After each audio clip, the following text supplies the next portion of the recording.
Guys আসসালামু আলাইকুম, আশা করি সকলে ভালো আছেন। আজকে পুরো ভিডিওটি আপডেট দেব আমাদের বাগানে প্রচুর পরিমাণে পেয়ারা কিন্তু ইতিমধ্যে নষ্ট হয়েছে এবং পিপি পরিয়েছি প্রচুর পরিমাণে, সেটা আজকে থাকবে ভিডিওতে। এছাড়াও সবজি থাকবে এবং বাগানের এই প্রান্ত থেকে ও প্রান্তে যাওয়ার একটা ভিডিও থাকবে।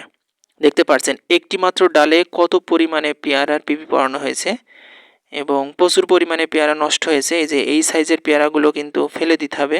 দেখতে পাচ্ছেন আমি কিন্তু ছিঁড়ে ফেলে দিচ্ছি যেগুলো নষ্ট হয়ে গেছে। দেখতে পাচ্ছেন এই পেয়ারাগুলো কিন্তু প্রচণ্ড বর্ষায় এবং মাছি পোকায় কিন্তু নষ্ট করে দিয়েছে। পিপির ভিতর কিন্তু পানি, অর্থাৎ এই পিপি কিন্তু দুপাশে কিন্তু ছেঁড়া থাকে, অর্থাৎ পিপি উপরে মারার পরে পিছনে করা মানে ফাঁক রাখা আছে। এটা স্পেশালি এই পেয়ারা চাষের জন্য এই পিপিগুলো তৈরি করা এবং প্রচুর পরিমাণে এখনও পেয়ারাতে পিপি পড়াতে বাকি, অর্থাৎ দেখতেই পারছেন কি পরিমাণে পেয়ারা। আজকের ভিডিওটি একটি লো লাইট, অর্থাৎ আকাশে মেঘাচ্ছন্ন, এখনও মেঘ কাটছে না। এদিকে হলুদ গাছ দেখতে পারছেন আমাদের বাগানে প্রচুর পরিমাণে আছে। প্রতি বছরকের হলুদ কিন্তু আমরা এখান থেকেই সংগ্রহ করি, আমরা রোপণও করে থাকি। দেখতে পাচ্ছেন ডালগুলোতে কি পরিমাণে পেয়ারা ধরছে এবং ডালগুলো একেবারে নিচে হয়ে যাচ্ছে প্রচুর পরিমাণে। এক একটা ডালের আগায় প্রায় 4-5টা 6টা, মাশাআল্লাহ অসাধারণ, দেখতে খুবই ভালো লাগছে। তবে এই ভালো লাগার পিছনে প্রচণ্ড পরিশ্রম। এই পিপিগুলো মারতে সবচেয়ে কষ্টের কাজ। এছাড়াও ডোগা ছাঁটাই আর একটা কষ্টের কাজ পেয়ারা চাষিদের জন্য। তবে কীটনাশক খুবই কম ব্যবহার করা হয় আমাদের বাগানে। দেখতে পাচ্ছেন এগুলো পেয়ারা, কিন্তু এই পেয়ারাতে দেখতে পাচ্ছেন একটা মাছি পোকা, আপনাদের দেখানোর চেষ্টা করছি, তবে ভিডিওতে কতটুকু আসলো আমি বুঝতে পারছি না।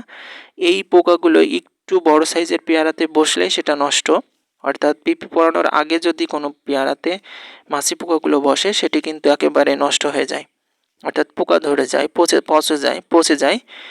এবং আপনাদেরকে প্রতিনিয়ত আমরা বলে থাকি, আমরা 2-3 বছরকের গাছ আমাদের বাগানে আছে। এই মরিচ গাছগুলো কিন্তু গত বছর রোপণ করা, 1 বছর অতিবাহিত হয়ে এবারও মাশাআল্লাহ খুবই ভালো ফলন দিচ্ছে। তবে বেশ কিছু মরিচ গাছ প্রচণ্ড বর্ষায় মারা গেছে।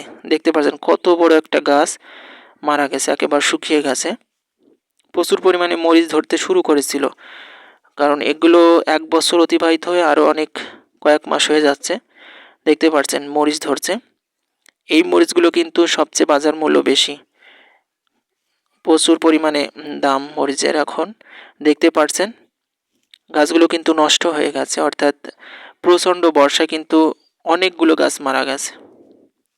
দেখতে পাচ্ছেন এই মরা গাছেও কিন্তু মরিচ ধরে আছে। বেশ কিছু মরিচ আমরা এখান থেকে সংগ্রহ করে নিয়ে গিয়েছি এই মরা গাছ থেকে।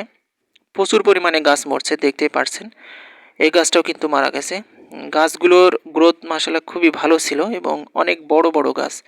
দেখতে পাচ্ছেন এখানে একটা বেগুন গাছ, এটা কাটা বেগুন, বাংলাদেশের সবচেয়ে সুস্বাদু বেগুনের ভিতরে একটা, এটা 1 নম্বর থাকবে, এটা সবার আগের তালিকায়। বেগুনের ভিতরে সবচেয়ে সাদা বেগুনগুলো খেতে খুবই ভালো লাগে।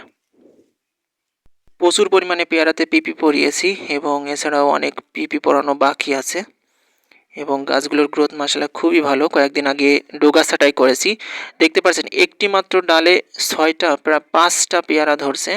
মাশাআল্লাহ এখান থেকে প্রায় 1 কেজির উপরে পেয়ারা আসবে। এই যে এইগুলোতে পিপি পরাতে হবে। আসলে ভিডিও অনেক লম্বা হতে চলেছে, কারণ বেশ কয়েকটা দেখাতে চলেছে। এটা একেবারে অর্গানিক বেগুন, এটা কিন্তু কালো বেগুন, গত বছরকের বেগুন গাছ রোপণ করা এটা কিন্তু। এই যে এখানে একটা গাছ দেখতে পাচ্ছেন, এটা কিন্তু গত বছর। এছাড়াও এই যে এখানে লতি কচু গাছ দেখতে পাচ্ছেন। আমার ছাদ বাগানের ভিডিও দেখেছেন অবশ্যই আপনারা, যারা দেখেছেন যারা দেখেননি তারা অবশ্যই ভিডিওগুলো দেখে আসবেন। আমি সেই ছাদ বাগান থেকেই কিন্তু এখানে চারা এসে রোপণ করছিলাম। মাশাআল্লাহ সেখানে বেশ কিছু লতি পাইছি। এদিকে শসার সাইজ দেখুন কেমন হয়ে গেছে, অর্থাৎ গাছগুলোর বয়স অনেক হয়ে গেছে। দেখতে পাচ্ছেন গাছগুলোর গোড়া আপনাদেরকে দেখানোর চেষ্টা করছি।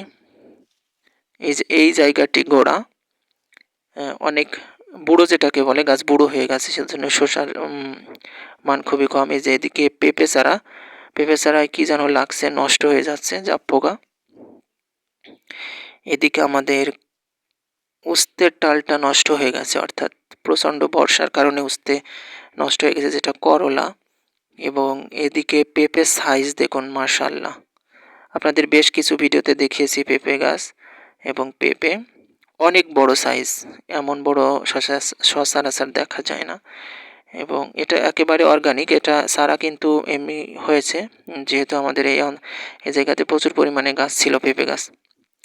এছাড়াও গত বছর, অর্থাৎ এই গাছগুলোতে, পেয়ারা গাছগুলোতে প্রচুর পরিমাণে পেয়ারা ধরেছিল, আবার সেটাকে একেবারে ছাঁটাই করে ফেলেছিলাম, তারপরে আবার ছাঁটাই করেছিলাম, এখন আবার মাশাআল্লাহ পেয়ারা বাগান আর গ্রোথ হয়ে গেছে। এদিকে আমরা গবাদি পশুর জন্য ঘাস রোপণ করেছি, দেখতে পারছেন মাঝে মাঝে, অর্থাৎ পুরো বাগান তো আর লাগানো সম্ভব নয়।